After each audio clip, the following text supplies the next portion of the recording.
ఒకసారి సేవ చేసే వాళ్ళందరినీ చూస్తూ ఉంటే మా వదిన గారు చెప్పారు, ఒకసారి భోజనం తింటా ఉంటే ఎవరిని ఇంకొకసారి ఇది కొంచెం అన్నం పట్టరా అంటే మా అన్నయ్య గారు చెప్పారండి. వాళ్ళ అనక ఆయన ఎవరో తెలుసా, ఆయన ఒక farmer IAS officer, senior IAS officer అని.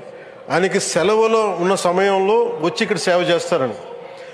ప్రత్యేకించి ఒక వ్యక్తి, ఒక మహానుభావుడు ఎంతమందిని ప్రభావితం చేయగలిగారంటే, ఐఏఎస్లు కావచ్చు, మన ఈ రోజున సచిన్ టెండూల్కర్ గారు కావచ్చు, వేదిక పైన మహానుభావులు ఎందరో కావచ్చు, వీళ్ళందరినీ ప్రభావితం చేసే ఒక అరుదైన ఆధ్యాత్మిక శక్తి మన భారతదేశంలో, మన అనంతపురంలో, మన ఆంధ్ర రాష్ట్రంలో ప్రపంచానికి వెలుగులిచ్చే ఒక మహా వ్యక్తి పుట్టడం, ఆయన శత జయంతి సందర్భంగా ఇక్కడ మనందరం ఏకం కావడం చాలా ప్రత్యేకమైన ఆనందాన్ని కలిగించింది. ఆయన సేవా తత్పరతని, స్ఫూర్తిని మున్ముందు మేమందరం కొనసాగిస్తాం. గౌరవ ప్రధానమంత్రి, బిల్అవుట్ ప్రైమ్ మినిస్టర్ ఆధ్వర్యంలో మేమందరం కొనసాగిస్తామని తెలియజేస్తాం.